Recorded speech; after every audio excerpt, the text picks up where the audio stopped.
Hi,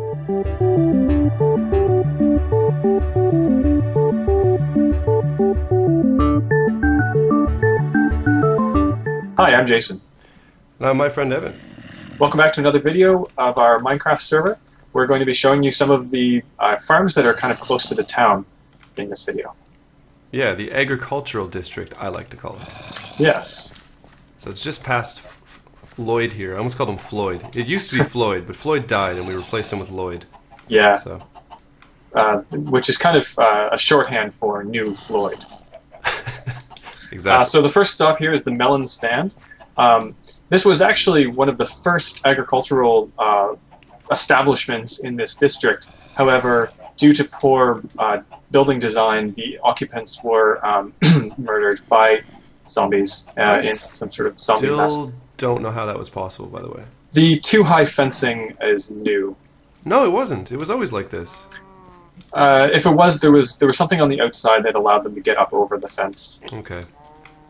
Because I find it very strange. It was. At very least, they are able to get out even currently. By just going up that thing. Because the same thing happened. Over here you can see we have a pumpkin pie stand.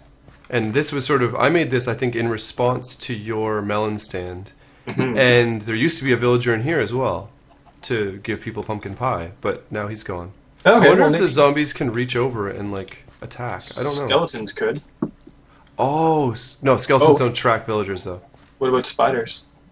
Same deal. Only zombies track villagers. Alright, never mind then. Anyway, so in right the along. agricultural district, we grow netherwort, because that's agricultural. Also very important for many types of potions. Yeah. So, yeah, it's a pretty basic farm. I didn't do anything fancy. I think I built this, but there's just a lever. And it just releases some water. Which is broken, evidently. No, I just did it. I tried to do a pulse of water, but it just pushes all the nether wart down at the end. It gets collected by some hoppers in this chest here, and then you have to replant it by hand. So we don't use that much nether wart, so it's not that big of a deal. I'm just going to pick up some of the stuff up here. Now. Yeah, you can replant it if you want. We can do that when we're not recording. Okay. And so here is a melon and pumpkin farm. So this has just been running for a long time. I recently just cleared out the system and sort of converted a lot of the melon slices into actual full melon blocks to try to save space. But this just produces infinite, and the system will be backed up. And I don't know. I guess we just have no more need for melons or pumpkins. Yeah, I think the melons have one of the lowest calorie counts of most of the edible food. Yeah, exactly. And since we have chicken, it's really not... I think we just farmed it to farm it. So. Chicken, I believe, has one of the highest. So. Yes. Cool. And this looks like an auto cactus farm? Yes. This was made by the server member who left the server and had his old lot taken from him. Well, not taken from him. Reappropriated. It wasn't taken from anybody. We didn't take anything. He made this, and it's beautiful. Just obviously made out of the finest cobblestone that the ground must offer. Oh, and dirt. And dirt. Yes, that's okay? Indeed. So what else do we have? I guess let's go over here. The cow farm. And yes, we have a cow farm. I think this is the McDonald's-style cow farm, where they are all confined to one block surface area. Yeah. And what do you do? Okay, so you hold the wheat here, and you can No, feed you don't do anything there. Come here. No? No. The top button releases water, and then you can go up to the top, and there's wheat somewhere. There's wheat up here. There we go. And then you just breed them like this, and they produce babies. Oops. And the babies should get pushed into the lower chamber. But it doesn't always work, so that's when you take the wheat and kind of try to lure them. Ah. But it doesn't work as well because this was made... this design, I believe, was Mumbo Jumbo. But it was built for a version of Minecraft where the cows could walk through each other. And so the babies would just fall out. But this doesn't really work anymore, so... I see. Well, that's unfortunate. Yeah. At least it's still a convenient way to breed and murder them. Yes, exactly. And then, yeah, the bottom, the cook thing, just the cook button just releases some lava quickly and cooks them, and then there's a hopper that picks up the things and puts it in here. It used to work. It does not anymore. Next to it, we have a project that I began quite a while ago, realized it was going to be absolutely hideous, and stopped working on.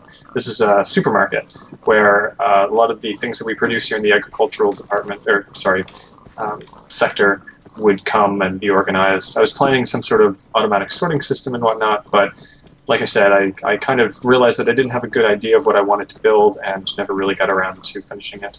Yeah, it's too bad too because it was a good idea. I liked the idea of having like a sort of general food store and somewhere to keep all of our agricultural stuff, I guess. Let's go check out the wool farm next. Wait. Oh. You didn't look at my squid farm. Oh, I'm sorry. I completely forgot the squid farm. It's sort of new. It's not the one that we were talking about that's attached to the organics farm, interestingly. This one is a completely independent one and doesn't work very well. But it is just a pit, very deep pit of water that squids form in. And in a normal squid farm, you would have maybe like fences or cobblestone fences, and the squids fall easier. But in this squid farm, they just take forever to fall. So it's probably the world's worst squid farm. So, yeah. But it's made of solid iron, so that's great. But it was also the only one we had. Yeah. Cool. So this unassuming little hut is actually a fairly well-built wool farm built by Parasite 13. Come in. Wow. How did you remember his name? Had it preloaded. Oh, nice. So you can come down, and there's actually several different levels here. I won't go down to some of the lower ones because they're all just mirrors of this one here, but the idea is that we have a pen of sheep for every single color, and the color is in the back there. So you can quickly look around and see where the color that you want to get is. So we do this by just breeding them up, and then when you want to get the wool, you can just kind of hop the fence, or there's actually a fence gate for everyone. Sheep escape. I put carpet on the top so you can jump over easier. Oh, good idea. Because when you open the fence, then the sheep get out, and it's really, really annoying. Yes, I imagine. So you just kind of jump in there and shear until you have all the wool you want, and then you can leave. That's about it. Very convenient. Whoa. I think there was a series of incredibly ugly buildings built after this farm was established. I know I had pretty horrible color matching taste for quite some time. So now we're going to go over the bridge. Do you have a name for this bridge? No. The Farmer's Bridge. No, I should name it, though. To be honest, I don't even think we've named this town, really, have we? No. What do you mean? Spawn Village? Is that not sufficient? I think the server name is Candyland, but that was just something random that I came up with when I was starting the server. I like it, though. Candyland. Yeah, Candyland is kind of a bizarre name, but it's good. So, do you want to explain this? Yeah, so this is, this is kind of an actual farm, like like real farmers. Vegetable farm. Vegetable farm, yeah, that's a good thing. Vegetable farm. And, it's a sort of tier-style farming thing. Let me just... I don't know if it's necessary to activate this one. No, I'd rather not replant it, but I'll just tower up a little bit so we can see. Yeah, so you can see there's like potatoes on the left. What is that? Huh. Potatoes on the left, and then carrots in the middle, and then wheat on the right-hand side. And from from that hut over there, you can decide whether or not... Actually, we'll go over and take a look. Oh, dear. If you want to release something? Yeah, you can farm... either the wheat, the carrots, or the potatoes independently, and so each of these levers will activate a water stream, which will wash the entire farm out, and then you have to go replant it by hand. Or you can harvest the entire, all three, with this this center thing. And actually, the logic that goes into this redstone here is pretty. I think it's pretty clever, but I guess that's because I did it. So. Of course, I think I'm clever. But and then everything just comes in through the hoppers, and it gets sorted into this minecart style sorting / storage system. And you've got the wheat, your seeds here, carrots, potatoes, and then here there's just a hoe and poisonous potatoes and whatever sort of things get dropped off there. And so Very cool. Yeah. Yeah. So that's The only- pretty much it for this farm, I think.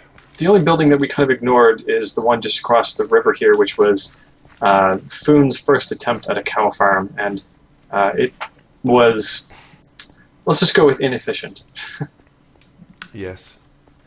He was experimenting, and Yeah. and it's rather unsightly. But it is nevertheless part of the town. Yes. Great. Indeed. So I think that's about it for this video, eh? Yeah, that's everything for our agricultural district. I think next time we're going to be looking at, what are we looking at next time? Iron Golem Farm, Gold Farm, possibly Slime Farm, Ender Farm. That sounds like good. a lot of farms for one video, but those are definitely on the docket. Sounds good. Okay. Cool. Thanks for watching. And we'll see you next time. Goodbye.